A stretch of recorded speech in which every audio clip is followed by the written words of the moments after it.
Franklin, ontem você comentou, hoje de manhã, perdão, você comentou sobre o Espírito Santo, não é? A doutrina do Espírito Santo dentro do contexto da soteriologia.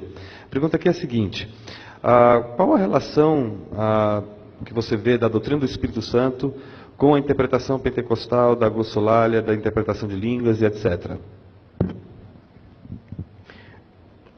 Alguém também me abordou e me perguntou sobre como tratar apropriadamente João 20, Atos 2 e Atos 4.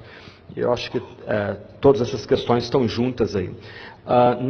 No site da Revista Teologia Brasileira, a revista de edições da Nova, há um vídeo de um sermão meu proferido na Igreja Batista da Capunga, em Recife. O tema geral do sermão é sobre avivamento, na perspectiva do Antigo e do Novo Testamento.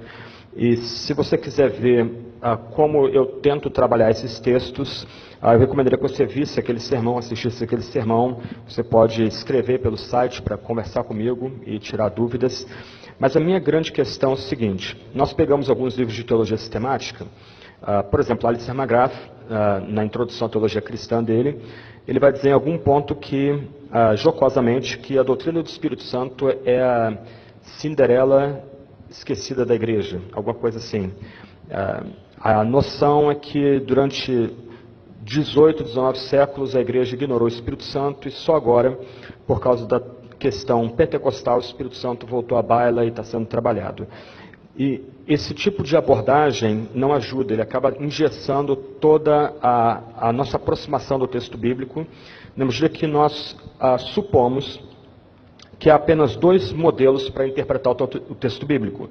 Ou seja, o modelo conservador, isto é, nós recebemos o Espírito Santo durante a nossa conversão, durante o processo de conversão, durante o momento em que a gente é levado a ter fé e se arrepender dos nossos pecados. Ou, do outro lado, o Espírito Santo vem como uma segunda bênção, como um evento posterior à conversão. E aí a gente acaba entrando num debate de surdos, as posições muito sedimentadas, e infelizmente acontecem algumas coisas muito chatas. Geralmente a primeira posição não sabe lidar com as experiências da segunda posição. Então a segunda posição tem as suas experiências espirituais, e quando ela comunica a primeira posição, a conservadora, as suas experiências espirituais, a tendência do conservador, e eu fui nascido e criado e produto desse meio, essa tendência, nossa tendência é simplesmente rotular a experiência como alguma coisa demoníaca ou alguma coisa psicológica, e a gente simplesmente rejeita aquela experiência espiritual, colocando-a de lado, escanteando aquela experiência espiritual. Toda abordagem me parece extremamente equivocada. A minha questão hoje é: será que, olhando para a história da igreja, não há outras formas de interpretar a ação presente do Espírito Santo no nosso meio?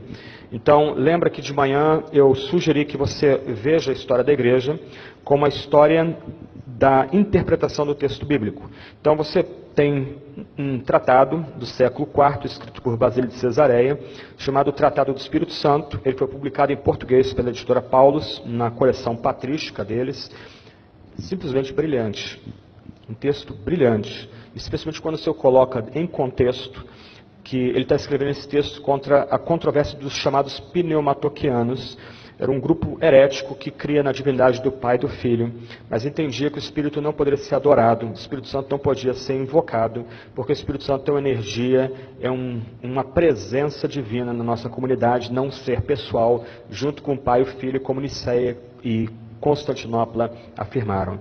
Muito do debate de Basílio tem a ver com o nosso tempo, porque me parece que a pessoa do Espírito Santo muitas vezes é reduzida a mera energia impessoal. A gente salta um pouquinho, você chega na Reforma, você tem Calvino, o livro 3 das Institutas é todo um tratado elaborado a respeito da obra do Espírito Santo na vida do cristão. É o maior livro das Institutas, e alguns eruditos têm sugerido, surpreendentemente, para alguns pelo menos, que o tema central de Calvino, o motivo central da teologia de Calvino não é predestinação, e de fato não é, mas é a união mística do crente com Cristo. Haja um tema completamente esquecido no nosso meio. A gente trava. O que é união mística? A gente não sabe nem elaborar isso aí. Então, outro ponto. Terceiro ponto, Edwards, Jonathan Edwards, o grande teólogo da Nova Inglaterra do século XVIII, ele vivenciou avivamentos em primeira mão, ele provou perseguição porque ele estava no meio do avivamento, então as chamadas velhas luzes, alguns teólogos presbiterianos e congregacionais atacaram muito mordazmente o avivamento, mas alguns elementos surpreendentes aconteceram naquele avivamento. Edwards era um gênio, ainda publicado pela Universidade de Yale, a obra completa dele hoje tem 25 ou 26 volumes, mas ele vivenciou algumas questões muito estranhas. Uma delas, ele não orava no quarto de oração na casa dele, ele orava andando a cavalo. E ele chegava em casa e ia para o seu escritório para trabalhar, que era o quarto de oração. A mulher dele, Sara, que usava o quarto de oração. E um dia, ele entra no quarto de oração e ele encontra a mulher dele levitando. Ok. Se você começa a ler as obras dele, algumas coisas surpreendentes aconteceram ali, que não dá para classificar racionalmente.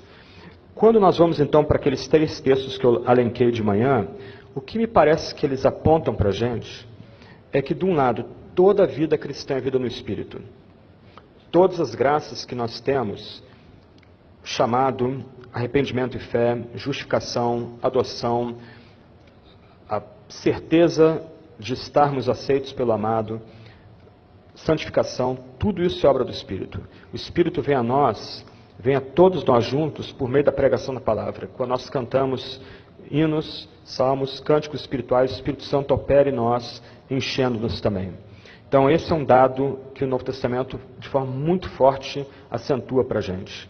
Do outro lado, aquelas 3 passagens lidas de manhã destacam que é muito mais para nós recebermos o Espírito Santo. Você lê sobre Edwards, um gigante reformado, o homem que foi mal, mas eu tenho que dizer isso, o homem que esmagou o arminianismo na Nova Inglaterra, ele impediu o arminianismo de se estabelecer na Nova Inglaterra por mais de 100 anos, dada a potência dos escritos dele, Tratado do Livre-Arbítrio. Esse homem provou ciclos periódicos de avivamento na comunidade dele. Como encaixar isso dentro da visão tradicional, conservadora ou pentecostal de avivamento? Agora, a pergunta para mim será que a teologia do Espírito Santo desse homem não ajudaria a gente a superar as nossas tensões e esse diálogo de surdos que nós temos?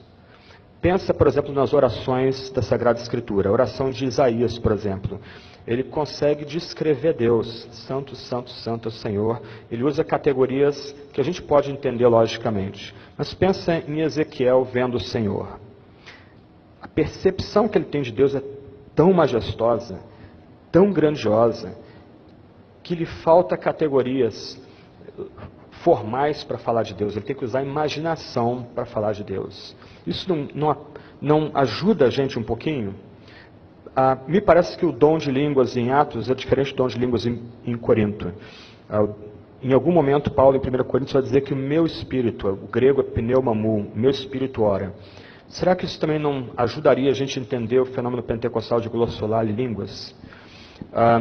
Para terminar, nós pensamos oração e obra do Espírito como fenômenos basicamente estáticos. Então nós pensamos a oração como meramente um exercício verbal de vocalização.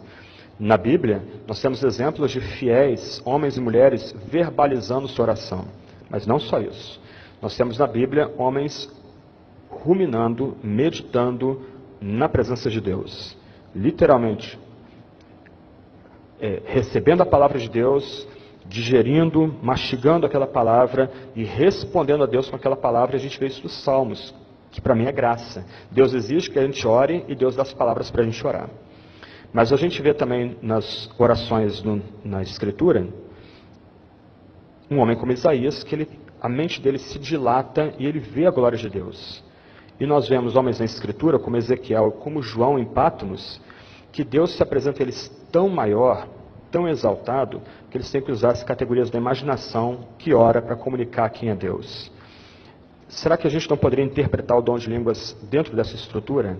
Eu realmente não tenho tempo aqui, nem tenho meu material, mas é muito curioso notar experiências de puritanos do século XVI e século XVII, como John Howe, John Flavel, o próprio Jonathan Edwards, que esses homens oravam tanto, nem chego aos pés deles, mas eles oravam tanto. Eles estavam tão cheios da palavra sagrada, da Sagrada Escritura. Edwards diz que uma vez, andando a cavalo, ele teve que descer do cavalo, ele sentou do lado de um poço, e ele como que teve uma visão do Cristo crucificado diante dele, que o levou a quebrantamento, lágrimas. Para ele a vida podia terminar ali. Uma experiência quase sensorial, quase palpável, lúdica. E essas experiências estão na Bíblia, e me parece que aqueles santos entre os pentecostais que têm a glossolaria, eles, me parece, no meu entendimento, Deus se apresenta tão maior para eles que eles simplesmente perdem o controle da fala. Enquanto outros, talvez, fiquem em completo silêncio da presença de Deus. Ambos estão chegando na presença do mesmo Deus, só que a forma deles experimentarem essa presença gloriosa, poderosa, Deus como o ser mais exaltado que é, Pai, Filho, Espírito, essa experiência é recebida de forma diversa, haja vista que Deus também trata a gente por nome, cada pessoa tendo a sua própria caminhada com Deus, como pessoas, como gente com história, etc, etc. Então, é por aí.